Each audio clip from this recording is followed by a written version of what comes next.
Videoni oxirigacha ko'rsangiz, mana bu holatdan mana bu holatgacha yoki mana bu holatgacha bo'lgan voqeani bilib olishingiz mumkin.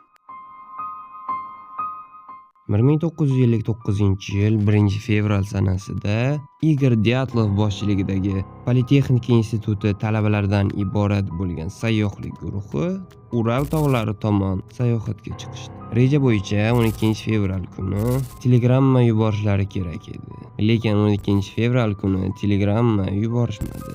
Bu kabi tog'li hududlarda bir necha kun kechikish oddiy hol edi. Shuning uchun bundan jiddiy xavotirga tushmadi. Faqatgina 17-fevral kuni guruh a'zolarining yaqinlari tomonidan talab qilingan qidiruv-qutqaruv ishlaridan so'ng ular yashagan chodir topildi.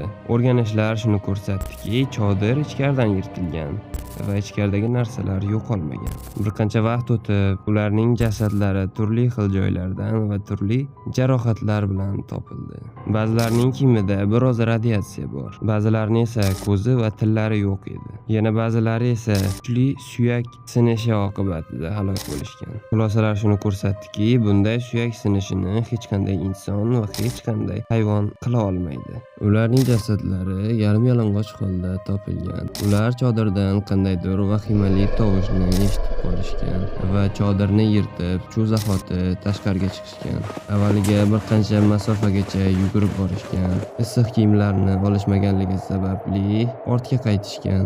Bu tabiiy holat, chunki o'sha kuni havo harorat -25, -30 gradus bo'lgan. Ba'zida inson tanasi juda ham qattiq sovuq qotganda, xuddiki yonayotgan kabi reaksiya qabul qiladi. Ular esa isib ketganligi uchun kiyimlarini yechishga harakat qilishgan. Oradan bir necha o'nlab yillar o'tgandan so'ng ularning dafn marosimida qatnashgan guvohlarning aytishicha, ularning tanalari to'q jigarrang tusga kirgan edi. Odatda odamni sovuq urishi natijasida tana bunday tusga kirmaydi. Ulardan ba'zilari hattoki yuzini qorga bosib nafas olishga uringan.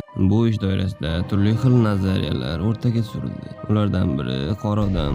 Ular ichida hattoki qora odam hujumi haqidagi nazariyalar ham bor. Lekin albatta bu nazariya o'z tasdig'ini topmadi, chunki chodir atrofida hech qanday izlar topilmadi.